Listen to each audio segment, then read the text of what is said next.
This is a production of KMmedia.pro.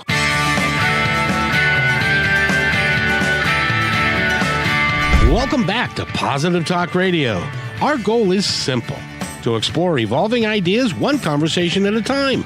So come on over into our world. I know you'll like it, because on today's show, we get to talk to a award-winning author. He's an Amazon #1 bestseller. He's got a great book out, and it is, well, first of all, his name is Kam Majd. And Eric, first of all, how are you, sir? Hey, good afternoon. Happy Wednesday. I'm doing well. It is a happy Wednesday. How's it's 4:00 in the afternoon in the city. How's traffic going and everything? Any major issues that anybody needs to know about? Just the usual tough afternoon commute here, but I mean the good thing is that it's no longer raining, so probably less accidents this afternoon than we had this morning. But I yeah. was not available. Was there a lot of trouble this morning? Oh yeah. I mean, anytime it rains after a long time of not having rain, you're going to have a bunch of people skidding into each other. And this morning was no different. But we've got sunshine out our window right now, so I'm sure people are all right.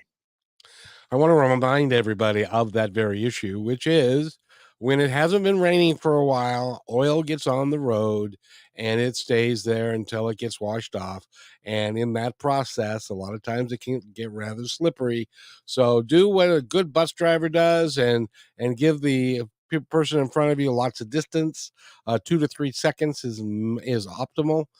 Even 4 seconds would be better, so that you can stay away from the accidents and get to work, so that you don't have to worry about such things. And also, I also heard a horrible tragedy today, Eric, and we've talked about it on the show before, but it bears repeating. This is summertime. This is August. A lady, and I don't know how she did this, but she had her 18-month-old in the car seat in the back, and she apparently missed the daycare and went to work.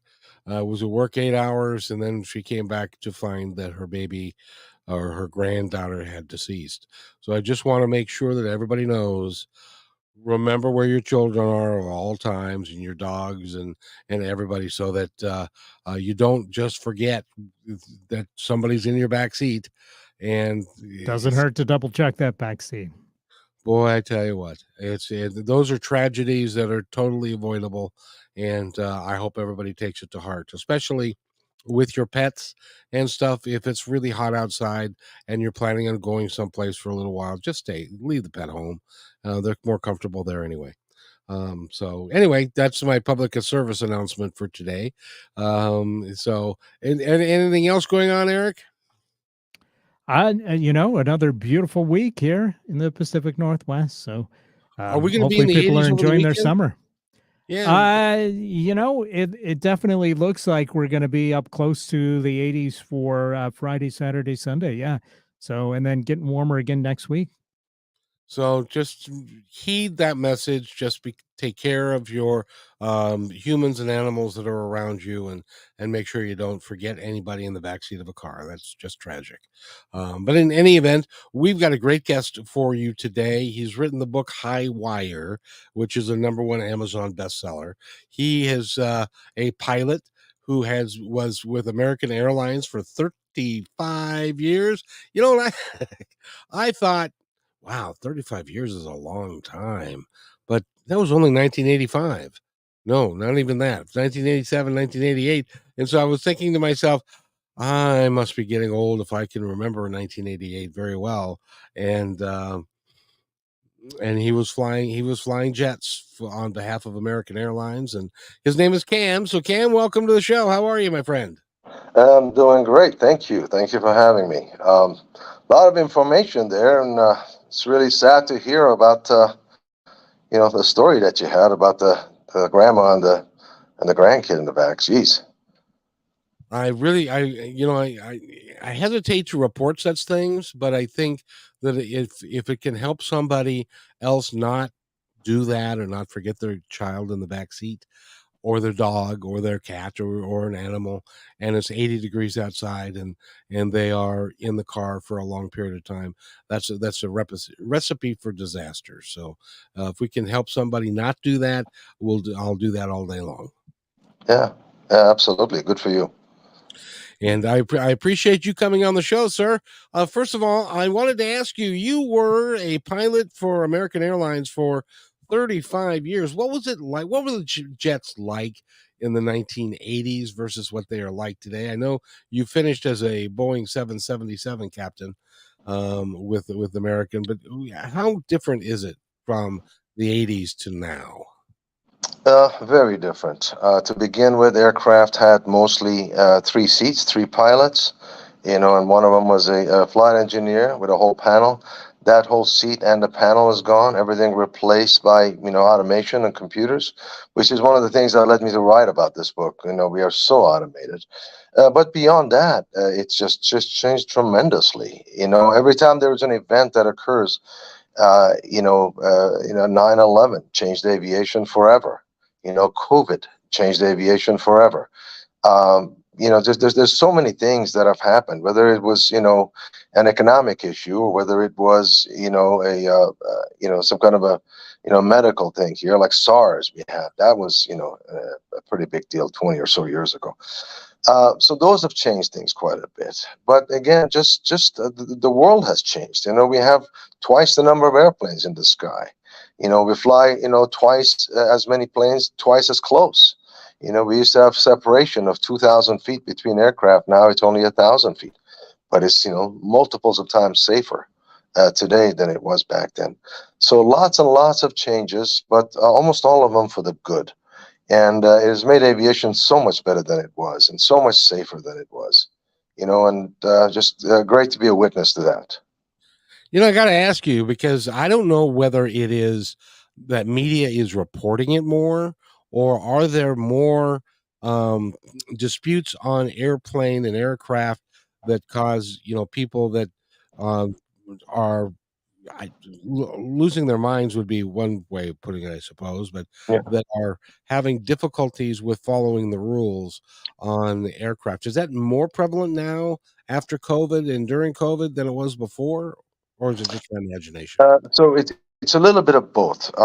So it is, it is reported more because everybody has a cell phone, and you can grab it, and then in 15 minutes later, whether you're in the air or on the ground, this thing is online somewhere. But it is also a more difficult environment. During COVID, you would think that something as basic as wear a mask or put on a mask or leave the mask on, is something and a message that people get. But with the polarization of the nation, with all that was going on, I mean, it became a major issue, and it's still going on. And I don't know if you're noticing any of this. I have noticed some.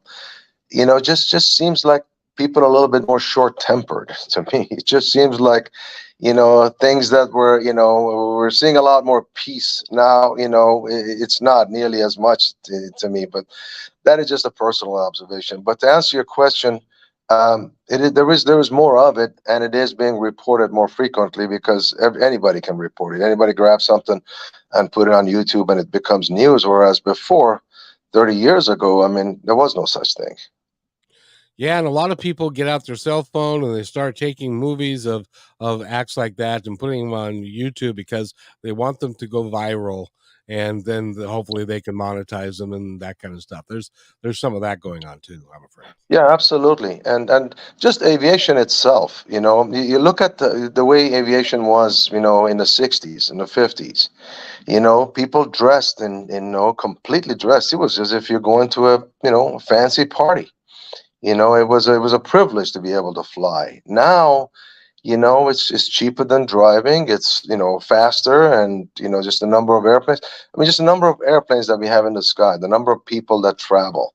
There's so much more, and you want to get from point A to point B with all of the restrictions that are out there, and all these millions of parts that have to work to get you there. And if you're late or if something happens, I mean, people just get short-tempered and forget how complex this process is, and I think that obviously has a lot to do with it too. Well, thankfully, the it seems like the systems are safer now because we don't hear about. I remember in the 70s and 80s that there were lots of crashes and planes going down and stuff, and you don't hear about it as much anymore. So, is that because planes are safer now? Everything is safer. Planes are safer, even though they have fewer engines. Pilots are safer, even though there is one less pilot in the cockpit. The training is safer. The air traffic control is safer, and it's a lot of it is through automation and computerization, and and so the environment is just and the training is it's so thorough, that it's difficult. I mean, a pilot goes inside in training. First of all, you have to have all these prerequisites before you can even interview with an airline. An airline transport pilot license, which is the highest license you can get. After several other licenses, 1,500 hours of flight time, etc. But once you get all of that, you still go in there, and if they hire you, then you're going to go through 6 or 7 weeks of initial training, where you're in the ground in the simulators and in doing all the stuff that you have to do. So when you look at all of that, and the same thing applies to air traffic controllers, the systems that they have in place. I alluded to that a little bit earlier, where there was 2,000 feet of vertical separation between airplanes. If I'm going from here to New York, somebody's coming from New York to LA, they have to have 2,000 feet of separation between us. Now it's 1,000 feet. So there's a lot more airplanes in the sky, but again, through automation and through systems and development and training, all of this has become so much safer than it was. There were law firms that were in business primarily 30 years ago, law firms that just did airline crashes. Sure. They're all out of business.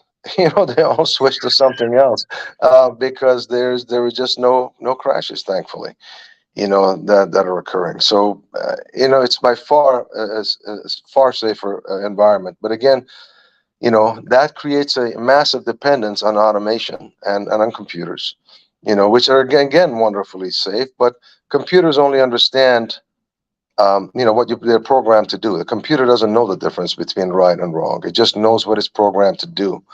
And in my world, my fictional world that I created, I decided, what if a computer gets the wrong information? What if it thinks it's doing the right thing while it is not doing the right thing?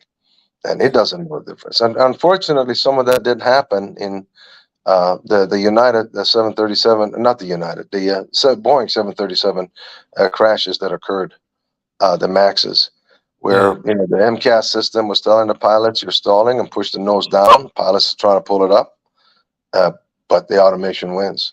And unfortunately, tragically, lives were lost. Indeed, and that's really what your book High Wire is about automation on the airplanes and how a virus can infect the whole thing and make massive changes and stuff. And it's a award-winning, it's an Edgar Award-nominated, you are an author, for edge of your seat thrillers. Is that how you would describe High Wire? Edge of Your Seat Thrill. That sounds good to me. Yes, but it was nominated by the Edgars, for the best novel. And it's done tremendous. I'm very fortunate and very lucky to have had that honor. It's a pretty big honor, especially for at the time, first time author.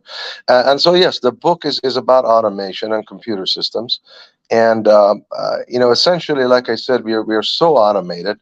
I picked one of the most automated systems in the aircraft, which is the flight controls. All the new airplanes that are coming out, Boeing or Airbus planes, they're all use the fly-by-wire system, which is complete automation. You still have a yoke, you still pull it, push it, turn it like you would anything else, but really all you're doing is typing on a keyboard. Even the machine that creates a feel for you, makes you feel as if you're turning something. Is that feel is artificial. It's created to make you feel like you're doing something, whereas all you're doing is typing on a computer. So in my world, I said, these computers are infallible. They don't malfunction, and they have backups to the backup. So it really is very, very safe. But what if a computer gets the wrong information? What if it's told that this is right when it's not right, and it doesn't know the difference? And that's what created the story. And I brought in a couple of engineers from Airbus and Boeing, part of my research.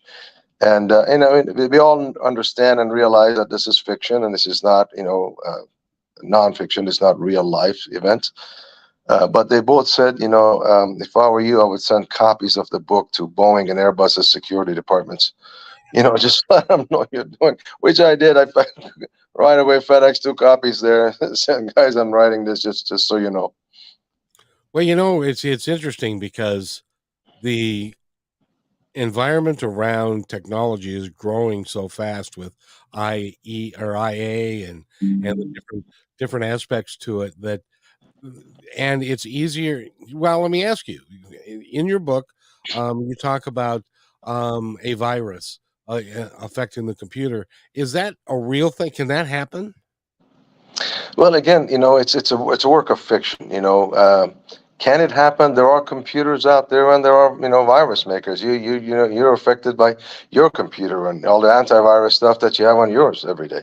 Can it potentially happen? Under some very difficult circumstances, yes. In my world, this was not a terrorist event. This was a domestic question of corporate greed came into the picture. Could somebody out there, come in and ISIS come in and plant a virus on an airplane? Absolutely not. But I created the environment where this was possible, and that kind of was the part of the fun. Oh, exactly. And by the way, you grew up in Iran and or Iran, and you lived in India, Great Britain, the United States. You've lived all over the place. You went to high school in Arlington, Texas. Tell us a little bit about your backstory. How did you go from Iran to Texas? The long way. It's a There was long way. there were three brothers. Lived there, lived in Iran for the first 13 years of my life. And then that point in 1970, my father grabbed me and two of my brothers, one older, one younger, and just took us out there, took us to India. He was looking for a boarding school. It was a big family, and he just wanted to cut down the size. So, you know, and he did. And then we went out there, and he found a place. And we stayed there. We stayed in the country for about 4 years. That's where I learned English. That's and some Hindi at the time I was speaking, not anymore. And the goal was always to come to the United States, of course, but it was not easy to do. And so, a few years later, managed to go to England, United Kingdom. Got there in 1974. And lived there for about a year and kept applying for a visa, possibility to come to the U.S. And finally, in December of that year, we got a chance to come here. By then, I was 17 and a half years old. Last few months of high school left. Ended up finishing that in Arlington, Texas, Arlington High. And then somewhere along the line, aviation took over. I ended up working at TGI Fridays when there was only one Fridays on Greenville Avenue in Dallas as a waiter, and then eventually a bartender. A fellow bartender got his license, pilot's license, asked me if I wanted to go up in the air. I said, heck yeah, and went in there and fell in love with it. And I said, this is what I want to do, and used tip money to learn, and just kind of followed from there. So when you were in Iran, now that goes back a ways. Was that when the Shah was in power? It's right. We left there about 10 years before the Shah left, before the revolution. And from my perspective, it was just normal the way life was. Yeah, I didn't know any different. And it was. So it was. I was here actually in California, in Los Angeles, when all of that occurred. And I think it was 79 or 80, something like that. Right in there. And so was now the Shah was I don't want to say puppet, but he was kind of installed or supported by the United States at the time. Is that right? That's correct, and I think that's a big part of the animosity between the countries. From their point of view, anyhow. I'm not much of a historian, but what I do know is that after World War I think it was the British that installed the Shah's father in there in power, and then World War II came and went, and then they wanted a fresh new face, and they brought his son, and he was a very young man. They put him in power, and I think it was the early '60s when there was a revolt, a public revolt, and the Shah left, and they had an election. They had a prime minister. And then through a military coup that was coordinated by, I believe it was the CIA and Richard Nixon, they went in and overthrew that government and brought the Shah back, and I think that led to all of the other things that we have seen. And a lot of animosity between the two countries because they felt like we were messing around with their internal politics, and a lot of people didn't want to see the Shah come back, and stuff like that. So anyway, that was a long time ago. I was just kind of curious because I'm a bit of a history buff. Well, I like history. I can't call myself a history buff, but in any event, but you've been all over the place. Where is now you're in Southern California now. Is that your favorite place to be living? It is. I have traveled to, I don't know, 100 countries, literally, thousands of cities. And there is no place like Southern California for me. I know there are people that love it or hate it, and there is a lot of reason for both. But I fall into the former category. I noticed you guys were talking about the weather before the program started. Gosh, I mean, beautiful weather. The mountains are right here. The ocean is right next to them. You want to go ski, you're 2 hours away. You want to go surf, you're 30 minutes away. So for me, that outstrips the traffic and other things that come up. So yes, this is absolutely home. Well, if I can take that clip and publicize it, because we're real happy when Californians stay in California. I have heard that. You're in Washington, right? I am, yes, sir. Yeah, apparently there's a lot of rowdy Californians that go there and they mess up real estate prices in all the states. Yes, they do, sir. It used to be that you could buy, a house but it's, when you sell a house for what, I don't know, 1.5 or $2 million down there, and you can pick up a nicer house here for 750. Why not move up here? The weather's nice and stuff like that. But stay in California if I can give that. Well, you don't have to worry about me. I love Washington. I love going through there. Gosh, of course, the Boeing plant is right there. So, there's you have a beautiful, beautiful place. But as far as long term, you don't have to worry about this, Southern California. Well, good, and that's awesome. And by the way, now your last airplane that you flew for on it as a job was a 777. Did you have to take classes and learn how to fly each type of aircraft when you went to a different one, or were you always? No, that wasn't around then. So, what did you fly first then? So yes, it's an FAA regulation now that you can only fly one kind of airplane under normal circumstances. There may be some exceptions to that. So as American Airlines has many different types of airplanes, and each plane, some of the planes have several different variations. If you fly for Southwest, you don't ever have to worry about anything other than 737. That's what you're going to fly the day you get hired, and that's going to fly the day you retire. That's not the way it is at the larger airlines, the major airlines. Of course, Southwest is also a major, but the bigger the international airlines, I guess. And American is one of those. So the way the program is, you have an initial training session, is almost 2 months long, where they teach you all about the company, and they teach you about the planes and the flight and everything else that you need to know. And then after that, every time you want to change your planes, then you have at least about a 30-day school that you got to go to. 2 weeks of ground school, 2 weeks of simulator, and then you're ready to go. And that was the same for 777. And then you could be a first officer sitting in the right seat of a 777. That's a month school. And then you upgrade to a captain. That's a left seat. That's another month school. So even though you know the systems, you know the airline, you still got to go through the entire thing. I'm just curious. Are there guys that make it to the first seat, or excuse me, the second seat, and but they don't quite have what it takes to get to the captaincy, and so they end up being a first officer for like ever? Or is it pretty easy to go from one to the other? It's not easy, and are there almost never there are cases where you cannot upgrade. But I'm sure there are very, very rare cases where that happens, and if that happens, they'll find a way to accommodate that. Um, but there, a lot of people they just choose to stay in that right seat. Some people just choose to never upgrade because airline business is a game of seniority. It's all about seniority. Yeah. I can be a very senior co-pilot or I can be a very junior captain. As a senior co-pilot, I get to fly, when I want to fly, where I want to fly. Uh, I want Christmas off. I want to be home for dinner. I want to whatever I'm able to do. Whereas as a junior captain, all those options are taken away from you. They'll tell you where you'll fly out of or when or, how.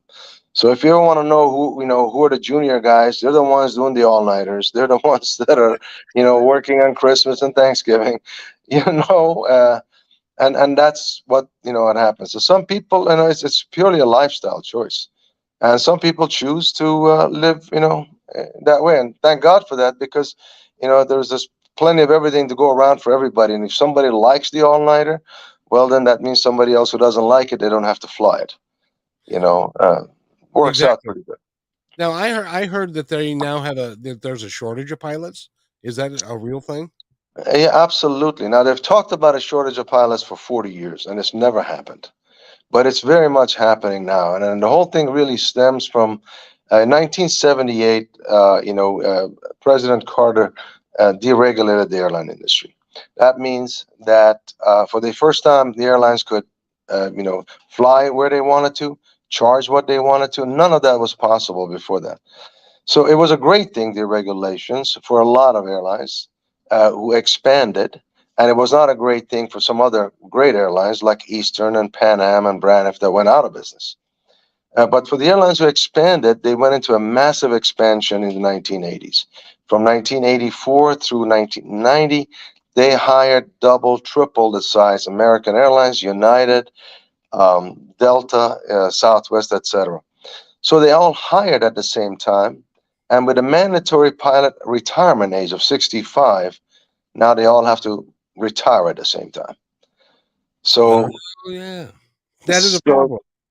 yeah, so pilots are not hired, in a 90+% of pilots are hired between a very, thin, margin of ages, somewhere around 9 years old to maybe 35. That's where 95% of them are hired. And so when they're all hired, in 1984 to 1990, uh, they're all hitting 65 about the same time. And the law is, it's a federal law, and you can hire, you can fly on your 64th, and you can fly till the night before, the midnight before your birthday. And the minute that midnight is, no matter where you are, you could be on a trip, you could be overseas, you could be wherever. You're no longer qualified to fly over the United States. And Oh, so so you know. so, so if you are like say you're in um Paris or London and you're scheduled to fly and it's your birthday and your birthday hits, then they have to put you in a seat as a passenger and put another pilot in there. Yeah, absolutely. You are not allowed to touch the controls. You cannot fly. Now, they know that in advance, so they try not to schedule people that way. Yeah. But then that does happen. I had a guy that, wanted, I was lucky enough to fly in his last flight with him.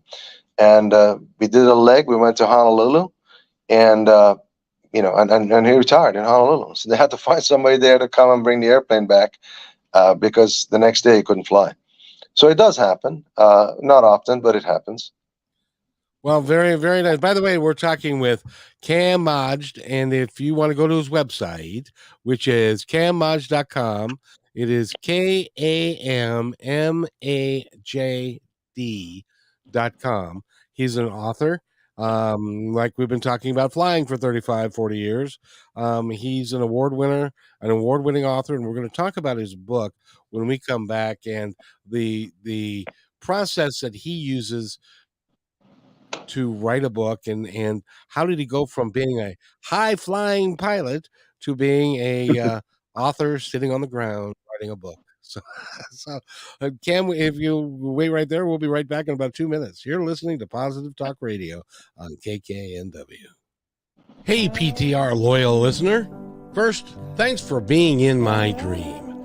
And second, I have a new concept in business to share with you. It's called socialpreneurship. So, what's that? Well, it's the idea that any company designates all profits beyond expenses to be awarded to a local or international charity or project which is working to achieve good in the world. KM Media is such a company.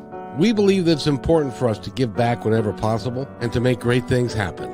So I hope you'll join us in creating this new business model that will positively impact all of us. In the next few weeks, we will lay out the plan and begin our fundraising efforts. So stay tuned for more details right here on Positive Talk Radio.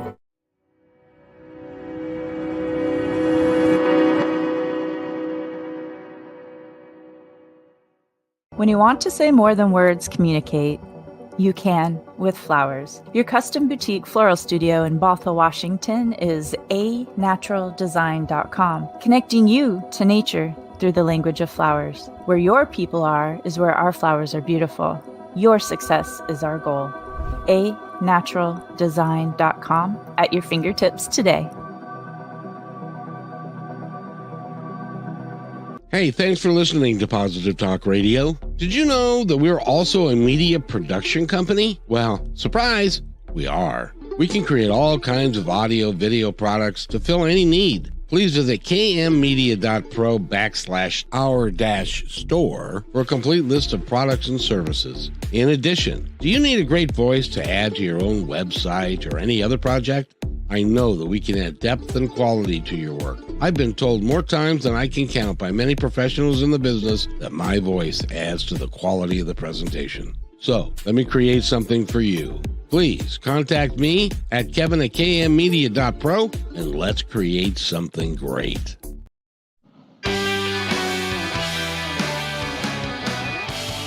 And welcome back to Positive Talk Radio. It's a Wednesday afternoon. I hope everybody's enjoying sitting in traffic. Just kidding.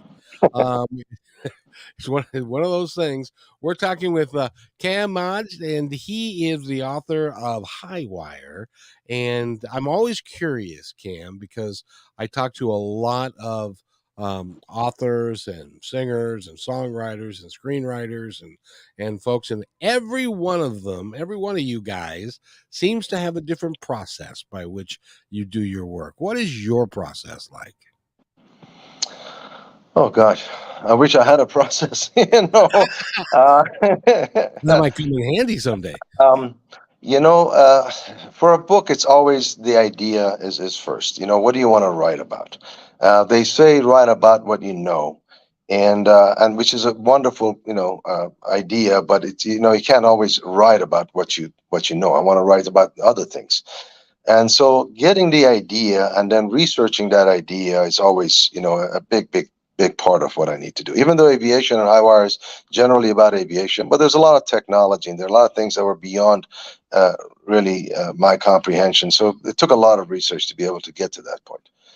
So having the idea is a big part. And then once you have the idea, for me anyhow, what voice do you want to use? Who do you want to be able to tell this story? Is it a man? Is it a woman? And that was one of the things that I had to struggle with a little bit, out there. And then beyond that is really, I generally just having an outline, in the several books that I've written, that's kind of the process that I've used, having an outline, that sort of gives you an idea, but you always want to let the characters take the book where it needs to go. So I'm not always, trying to put things in an outline, but knowing kind of the direction I want it to go, that has helped. And generally knowing how I want it to end, that has helped. And so those are things that I use, methods that I have used, and it works for me anyhow. It has worked, but gosh, there's a lot of really great authors out there that can tell people what they have used. The discipline is a big part of it. I know that. If you can manage to be able to write X number of hours every day, regardless of rain or shine, and then you're way ahead of the game.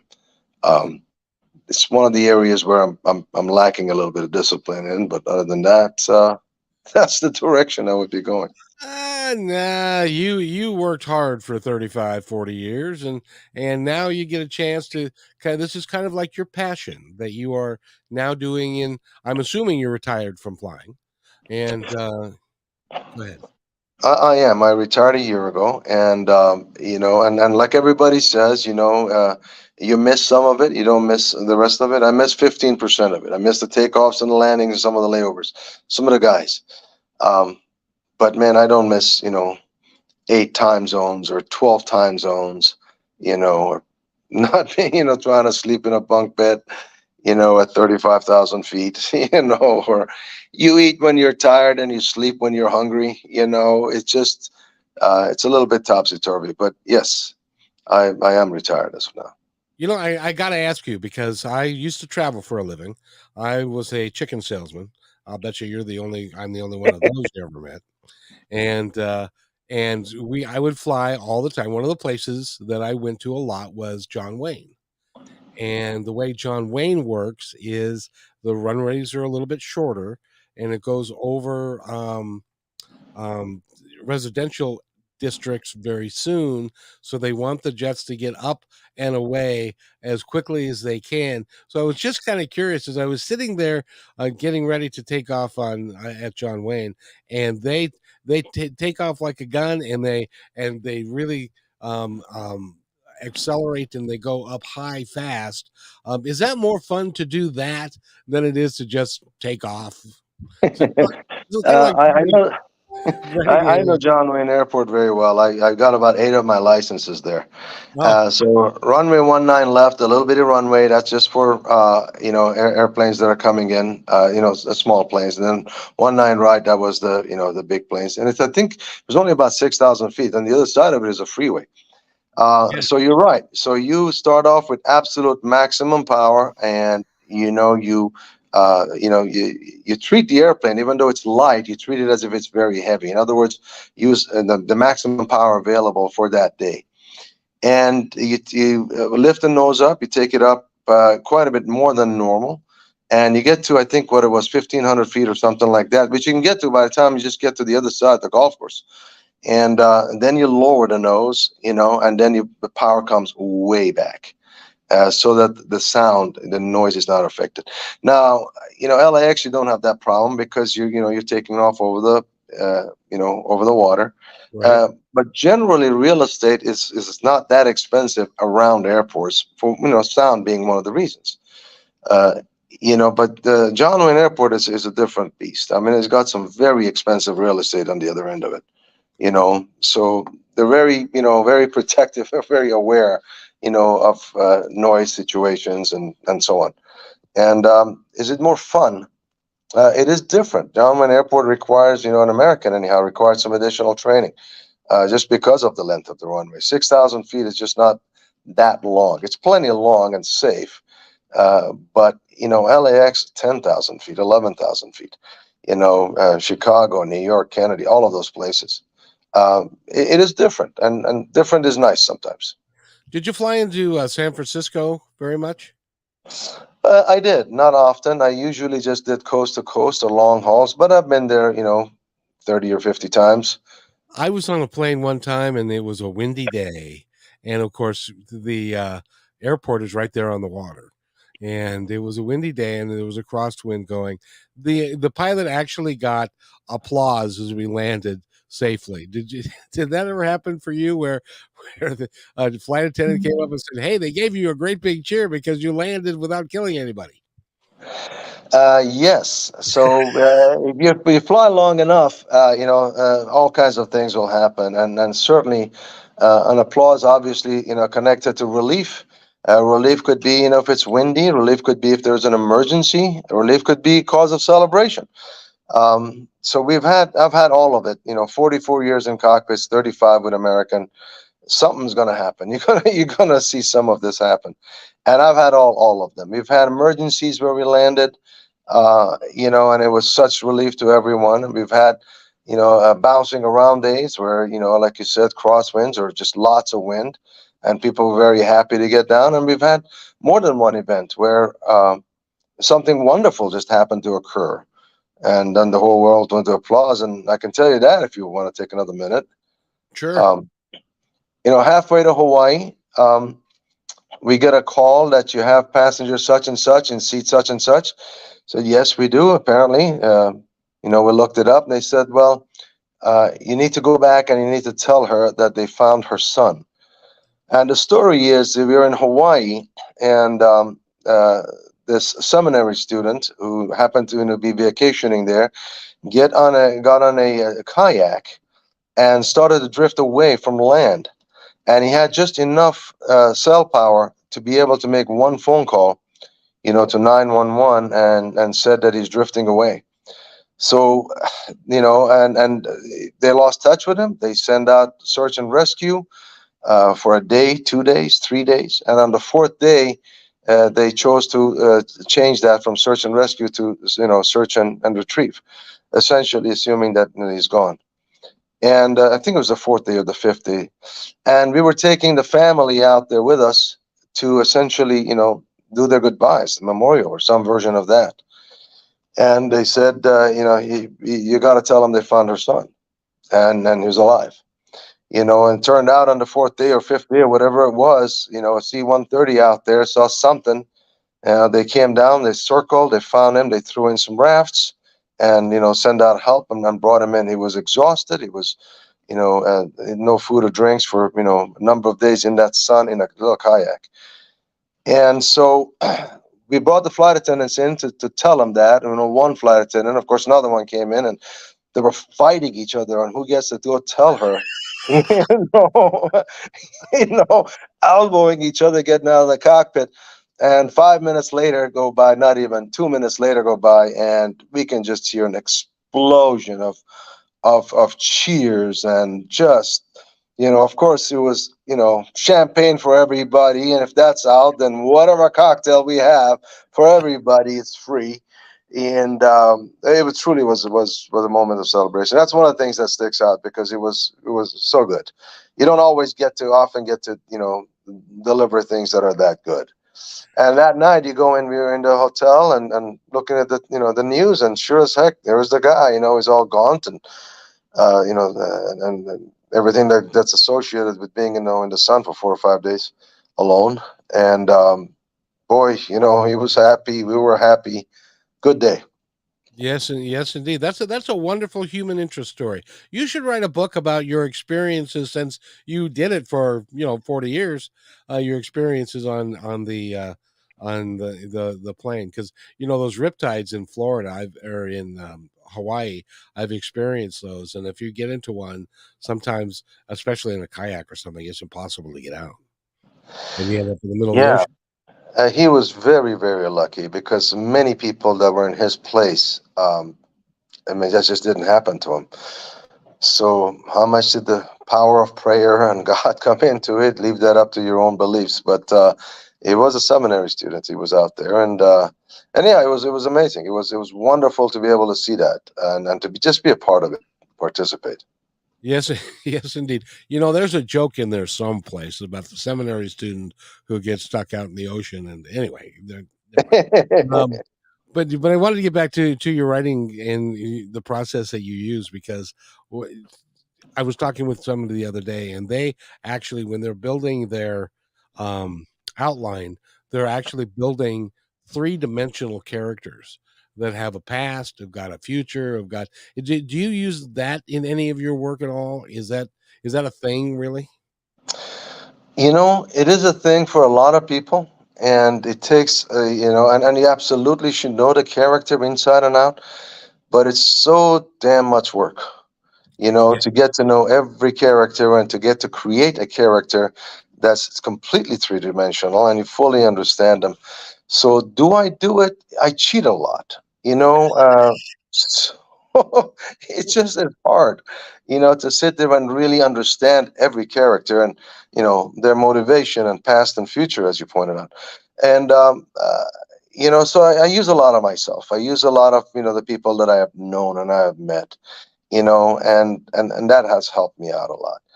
But the right way is absolutely get to know the character, to create characters that are colorful, three-dimensional, and let them tell you the story.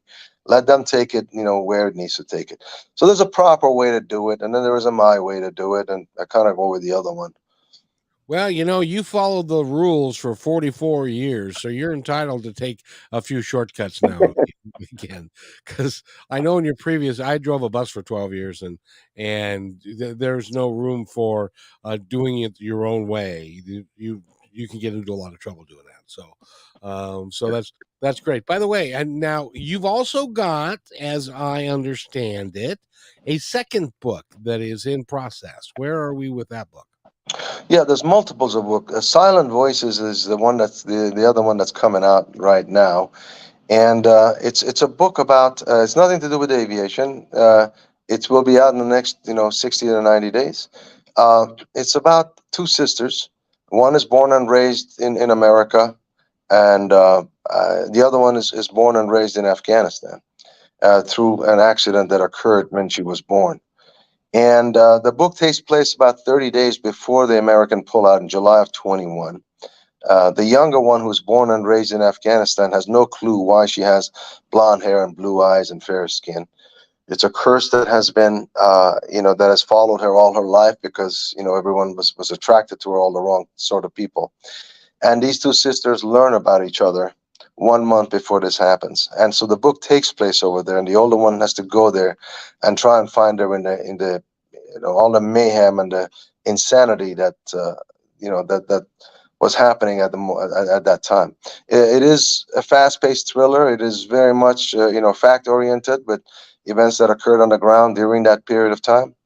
And it brings in the poppy fields and the opium and the warlords, and the sheer terror of the American pullout, of the entire NATO pullout, and such a fast-paced event the way it occurred. So it's a fun story. That sounds like a movie to me. That's what they're saying about Highwire, which incidentally is being shopped around as we speak. So we'll see how that goes. Well, hopefully this will be your first and then your second movie, and stuff. So now, are you, if you were to sell Highwire to become a movie, would you do the screenplay or would they hire somebody to do that, you think? It depends. I've done some screenplays, but just depends on the deal. The Falling, is a T.J. Newman, is an author, flight attendant that did it. And then there was a lot of demand, and I think she is writing the screenplay as well. So it's just in the negotiations and what happens. I take one thing at a time. First things first. Let's see if we can get it to that point, and then we'll see what happens. Well, you're in a great place to get that to happen in California, eh? So, that's because Hollywood is right there. I don't know if you know that, but there's a place called Hollywood. It's right there, and that's where all the films get made, or a lot of them. It's another reason why you won't see me moving to Washington. Well, lot going on here. Vancouver, BC is a budding movie community as well. So is another beautiful place. You guys live in a gorgeous place. That whole corner of the planet is so beautiful. Among all the places that I've gone to, it's really truly is one of the most beautiful out there. Could you do me a favor and keep that under your hat? Don't tell anyone. Cut this portion out.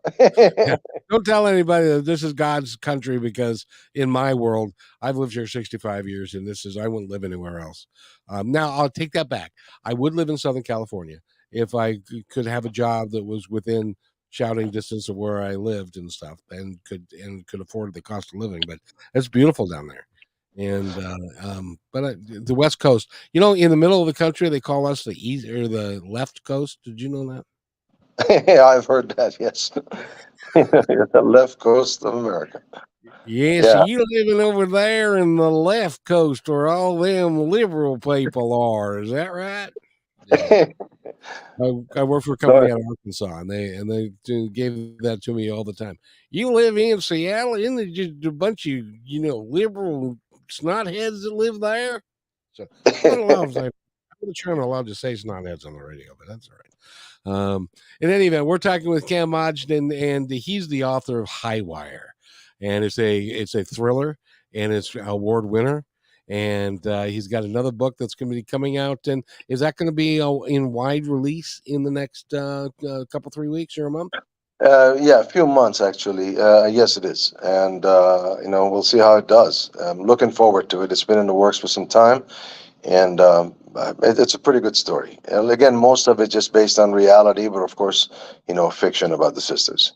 Now, how long has High Wire been out now? Well, the original version of Highwire came out about 20 years ago, a little more, 22 years ago. Oh, wow. And the book itself was bought by Bantam Dell, now a portion of Random House. And, the galleys, the portion of the book where they sell, to the bookstores, the galleys were scheduled to be sold, to be going into bookstores on the week of 9/11. So the book itself is an aviation thriller. It takes place in New York. On the cover, we have a 767 in a bank angle with the words "faster than the speed of terror." And this book was being sold, while those buildings were on fire, to bookstores. And of course, needless to say that caused it to take a hit. First printing in the U.S. alone was going to be 244,000 copies, which was back then was a pretty big number, for a first-time author. And of course, that did not happen, but it still went to a second printing, and like I said, the nominations and the awards and so on. So it's been a lot of fun to do that. That's the original version, but now I've taken it out. I've completely updated it with today's standards. Most of it still applies exactly as it was, the fly-by-wire system, the technology, the computers, but it's up to date with, today's information.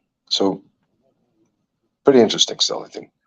Yeah, awesome. Because I just can't imagine a book like High Wire on 9/11. People would say, I don't think I want to read that today. But I'm glad it's doing well, and you redone it, and you've got the new one coming out, and it's great that you're here, and I really appreciate you coming to talk to me. I would ask you at this point, is there anything that we haven't covered that you would like to tell our audience right now? No, if you want to write, if it's your dream to write, do it.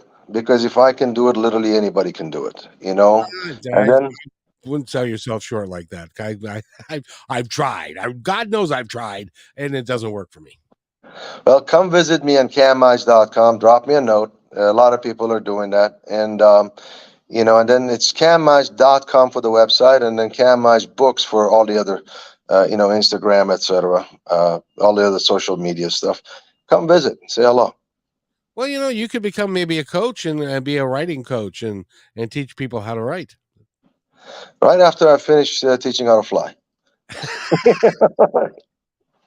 Now, do you ever fly anymore? Do you have a private plane, or do you have access to one that you get up and about ever? I don't trust anything with less than 16 wheels. So, so no, I did that. I did all of that for, tens of thousands of hours. And so, no, where do you go from a 777 captain, a little airplane, and go and try and look over your shoulder, see if anybody's coming over? I think that ship sailed. Yeah, I think you're probably right. Well, thank you so much for coming here. Go to his website again, which is kammajd.com, and get all the information and stuff like that. It'd be great fun. It's been fun having you here. I've enjoyed talking with you. Thank you for doing it. Same here. Thank you, Kevin. Thanks for having me, and big hello to your audience, and thanks again. Yes. Hello, audience. See, I just did that for you, just for you. I want to I want to remind everybody that on Friday we've got a really good show. Sisters J is coming. They are two award-winning early 20-something singers and they're sisters, and they are just remarkable human beings. And they've got a whole entourage of people, including a producer who worked with Whitney Houston and James Taylor and a bunch of folks producing their works over time. So his name is Ted Perlman, and he'll be on the show on Friday, and that's at noon. And then we have 3:00 as well on Kixie. So don't forget that. Again, thank you everybody for listening to Positive Talk Radio. On behalf of Kam, I wish everybody to take care of each other, and because each other's all we've got. We'll see you Friday at noon.